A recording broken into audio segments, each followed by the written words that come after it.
All right. Hello, and everybody who just joined for the next talk. Yeah, the next one is going to be about a cool topic that I also experience. I think everybody who works alone or develops alone or in a small team knows the problem where you just have an idea, you start working, you use some temporary assets or some stuff from the asset store, and then at some point you look at it and it's kind of completely off. So yeah. That's why I'm really looking forward to the talk about how to fix that issue. We have Simone Mändl with over 15 years of experience in art design, concept design, and art direction. So give her a big applause and thank you.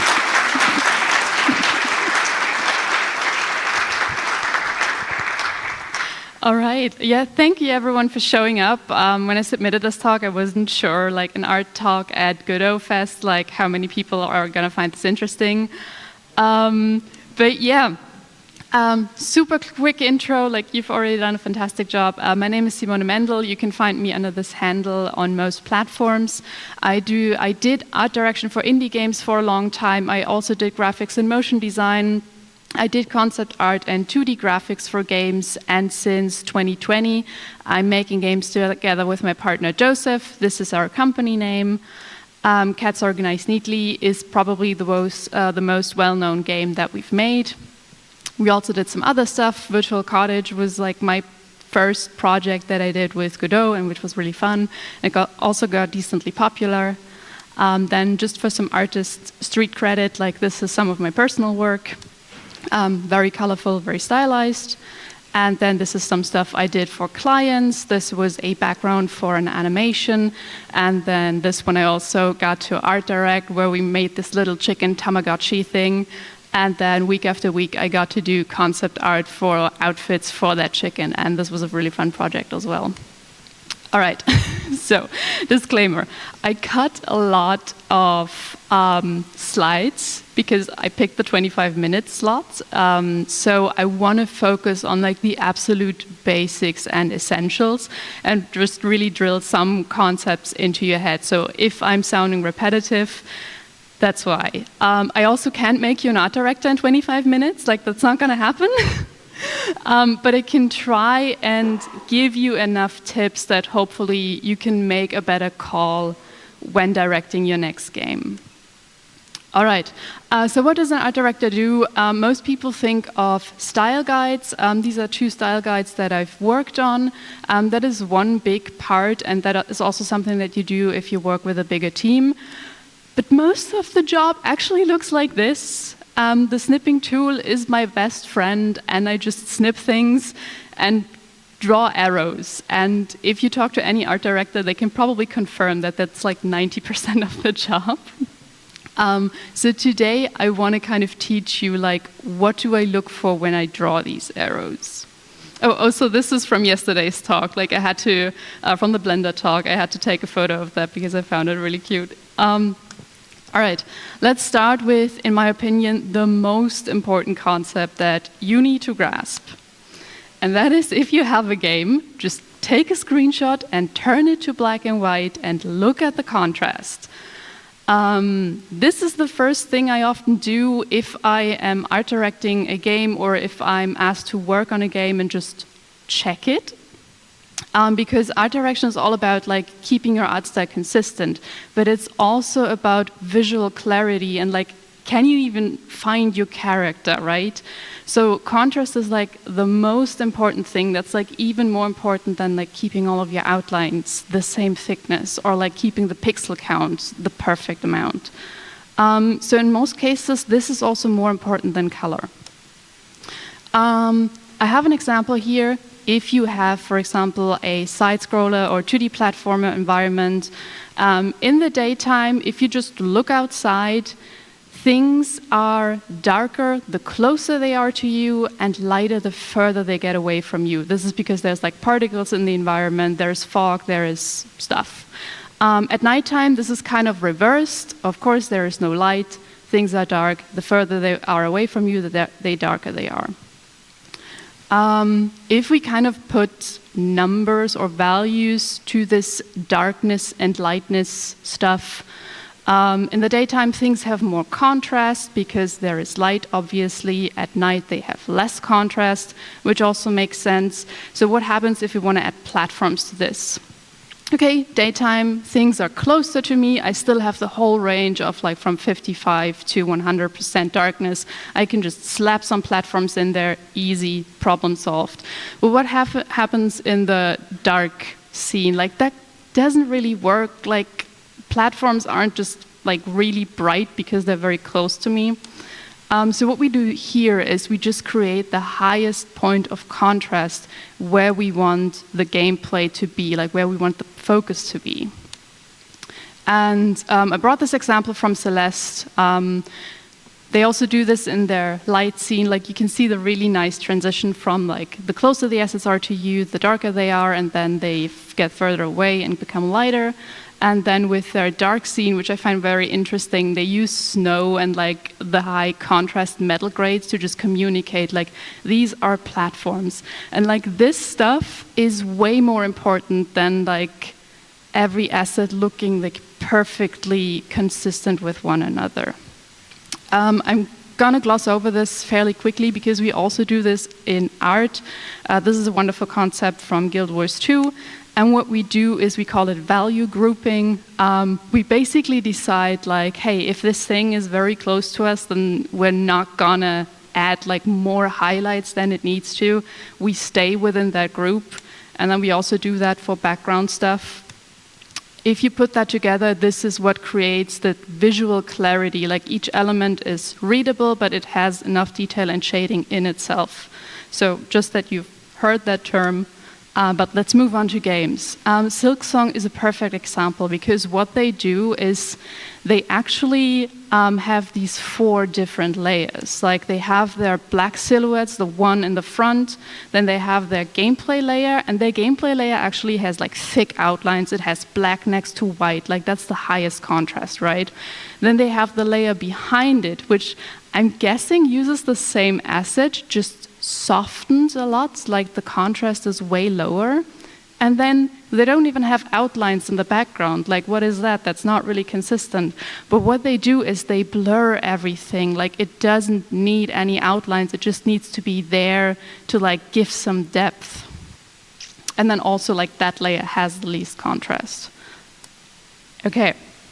Now that we've talked about contrast, I quickly want to move on to colors. Color is pretty interesting. It's made up of 3 things. Hue, which is your color names. It's like your red, your orange, your blue. Then saturation, also kind of self-explanatory. Is it like very saturated or is it not saturated? And then brightness, is it light pink or is it like a dark burgundy red? And what color your game is really depends on you. There is no right or wrong choice there. What you have to keep in mind is that red is very, very prominent in most cultures. So red kind of has a significance. As humans, if we see red, we automatically look at it more than like a green. Green is also kind of a special case because in digital art, if you see the color wheel at the top, like we can go so green. Like the green that we have in digital art is like not normal. Like if you ever look at nature, the green that you see in nature is very desaturated. It's almost like yellowish. Like, yeah, you get it from those 2 pictures. That's also why I picked the picture from Hades because they actually use that digital art green, but they use it in a kind of desaturated way. So yeah, if you do nature, blue and green are kind of your friends, and keep your saturation in mind. And now, colors are affected by their environment. If we talk about saturation, like everything that's not black and white and like the color at full saturation is already like in that circle of desaturated. And I want you to kind of guess how red the coat that Hornet is wearing is. Because when I actually color picked it, it's not that saturated. And If we put it to full saturation, like I'm guessing on the beamer it's not that extreme, but if you see this on the screen, like it looks so wrong. And that is due to colors affecting one another. There is this concept of complementary colors. So if you put a red on green, the red is ultimately going to pop more. If you put an orange on blue, the same thing happens. So, for example, if we put the red on green, like of course the visibility is automatically way better than if we put it on a brown. But then you'll be saying like, oh, Simone, but I can still see the character and everything very clearly. Ha ha ha. And that is because Silksong looks good in black and white, and that is why that is so important. Okay, color is relative. I want you to guess the front plane of that torso. You already know what's coming. Trick question, it's all the same color. It's just your mind does not compute color. Next slide. This is also a really nice painting. It has these lovely greens in sunset. They're not greens, they're all yellows. And I'm pretty sure if we were to color pick that sky, that's not a blue, that's a gray. So don't trust color. But the good thing is, like, because it's all relative, like you can really play around with it. Okay, last learning lesson about color. Brightness, so how bright versus how dark is your color. And you would guess, like, this is all of the hues, like all of the colors at full saturation, right? So what happens if we turn this to black and white? You would expect everything to just be like the same key, the same gray, like 50% gray.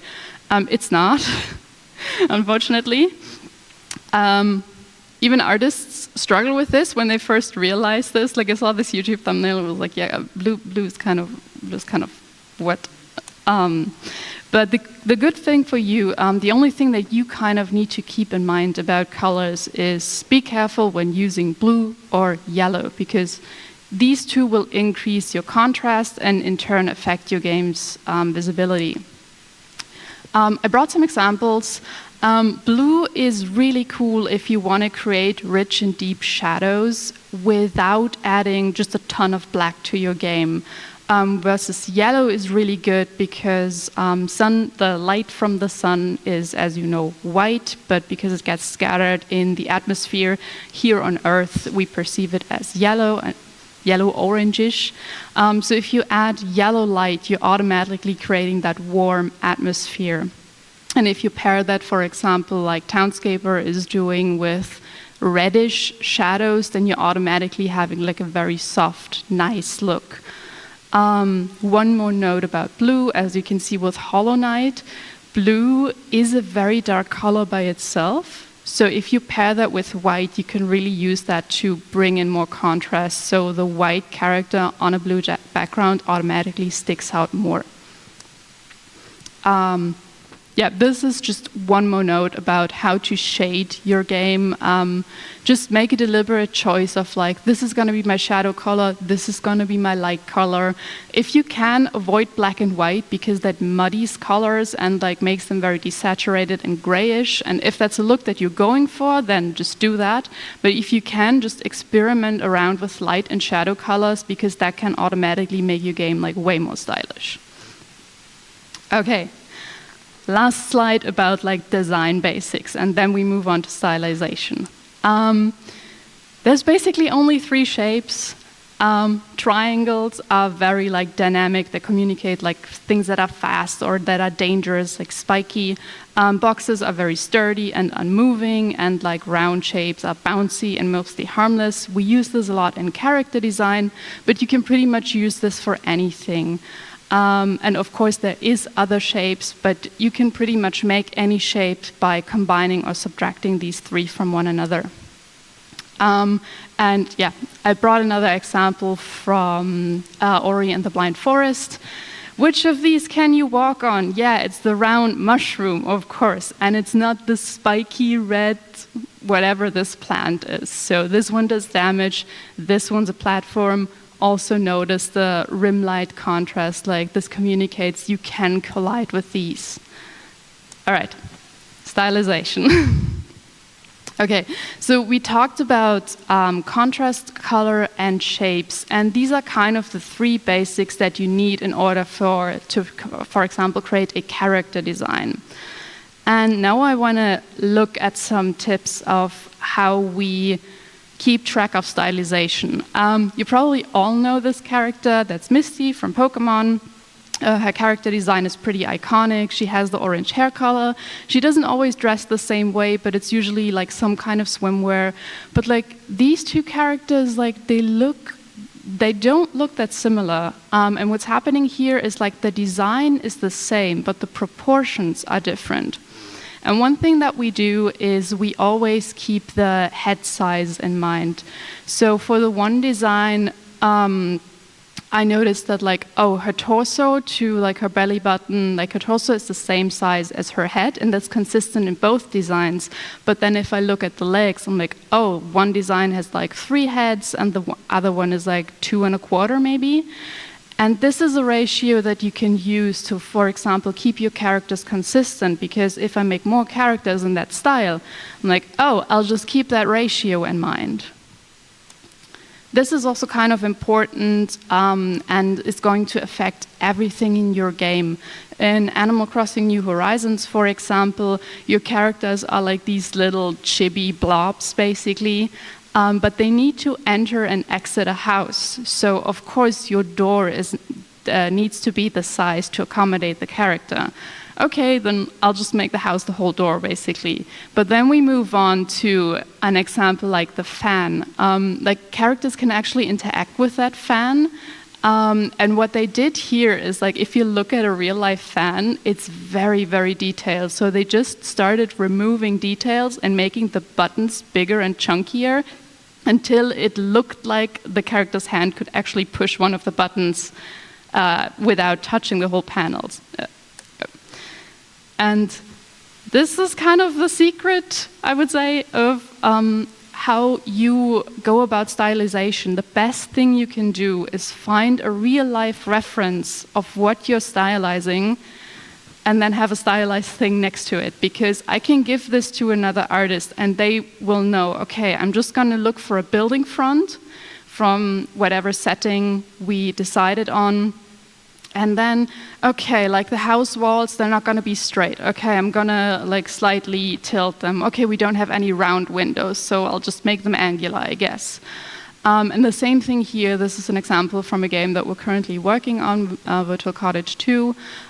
You can kind of see like I removed a lot of the detail from the desk and basically just kept the elements that I think are necessary, and I can give this to our working student and give her a photo of another desk, and she can pretty much emulate that. Yeah, this is the secret. So this is how you come up with an art style, and there's not really a guaranteed way of like, there's no secret recipe. Like, you just try to find a really good reference image that you like, and then you just sit down and write down what you like about it. You just take a lot of notes. Like, art direction is a lot about looking at things, and are they looking right? Yes or no? And if I can't answer that question, I'm just going to check my sheet. Does the thing have a strong silhouette? Yeah, okay, check. And this is pretty much how I go about designing each and every element. And this is kind of the secret, like, you just have to work on it. If you have one asset from your game and you really like that asset, you just write down, you start looking at it and you write down what you like about it. Is it rounded corners? Is it the colors? Is it like the way that it's modeled? And then you compare every other asset to the list that you just made. And like, that's the whole secret. And the more you do this, the better you get at it. Now I want to talk about the part that I've also done a couple of times, and which is probably also really interesting if you're making a new game from scratch. So world building refers not to how your game looks, but the world that it takes place in. So like, for example, Undertale, the world would be the underground, and nowhere would it say that it's pixel art. And world building, I usually start with the setting, and it always helps if your setting is grounded in reality. For this project, it was like 1950s America. We split it into small town, farmland, and then something else. And we were just looking up references from that era and then separating them further. Like, what do the buildings look like? What's the special thing about the buildings? Can we have any, like, the details down below? And we just add to that. So this is how you would kind of do it for a smaller game. And then for a bigger project, this style guide, I don't know, I think it was 100 pages at the end. We needed to design 7 different kingdoms or 7 different regions. So what we did, we had this main slide where we were like, this is the shapes that we're going to use for the design. This is the materials that the people from this region are using. This is the color. And then we also had separate slides for the whole architecture, for the environment. And we did that for all of the regions. So like you had to read like 5 pages, but then afterwards you had a pretty good grasp of like what this place is versus the other region. And I think the last thing that I really want to talk about is mood boards and reference boards, because those two often kind of get mixed up. And mood boards, I would say, are mainly about vibes. So I put this together for like a hypothetical cozy cafe, nature theme, cat, whatever game. And for mood boards, I would use colors, I would use patterns. I've done mood boards where I've embedded videos and music, because this is about creating atmosphere, right? I want to use this to communicate the vision to the whole team, not just to a creative director or to the other artists. Like, I want to be, like, I probably would add even more stuff to this. And like, if I show this to someone, like, I want them to understand what the atmosphere is of walking into this fictional cafe that we're going to create. And if I then move into reference board, like, I'm still trying to find stuff that kind of has the same vibe, but I'm being very, very thorough with marking like, hey, this photo, the tiles are what is important, and that everything is stacked neatly. This photo, this is what's important. The last one, don't look at the coffee machine, don't look at what's down there. Like, it's about that the owner of the shops chooses quirky art. Like, this is the most important part. Like, with your references, you want to be super intentional and actually tell people, like, this is what I mean. With the mood board, for example, you can be a bit more like, it's vibes. Like, you get it. And then for style references, I'm also trying to be very, very thorough of what I want. Like, this image is used for perspective that I want, this is the line art that I like, and this is the colors that I want. And for example, for this hypothetical project, I would probably even take that image in the middle, put it into Photoshop and slap some color filters on it. And like, don't take other people's art, mess with it, and then post it back online. Like, that's not that cool, but you can totally, if it's for communicating within your own team, just take other people's art and like mess with it, like try to understand why they made it the way that it is, and like use it to communicate your own vision. Yeah, I think that was a lot.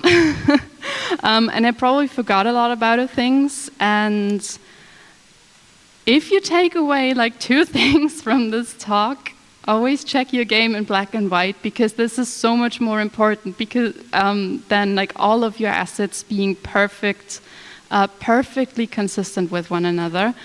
And grab real-life references, because that just elevates your setting. Like, if you sit down in front of a paper, you're like, I don't know how to make an asset. Like, just look it up. Just look up like what the real-life thing looks like, and then you can probably go from there. The extra bits, study other games. Silksong is a really great game. Ori and the Blind Forest is like a masterclass in like how to do the whole black and white contrast thing. Use 100% white and black very intentionally because it's gonna grab attention. The same with 100% saturation. Like, I think if you have a game that's very like in your face, just toning down some of the saturation can sometimes make it a lot more pleasant to look at. Yeah. I don't know if we have time for the Q&A, but I promise I'll be around for the whole day. And if you just want to show me screenshots and talk more about like stylization in detail, I'll be around.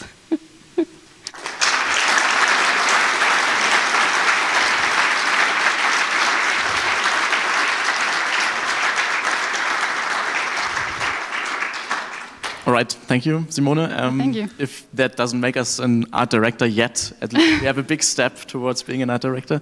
Thank you again. And just about in a few minutes, we continue our art journey with Janus, who talks about ray tracing for 2D games. Right, thanks again. So do we have time for the Q&A? Probably not, right? No. Okay, then just catch me. Right, thank you. Thank you.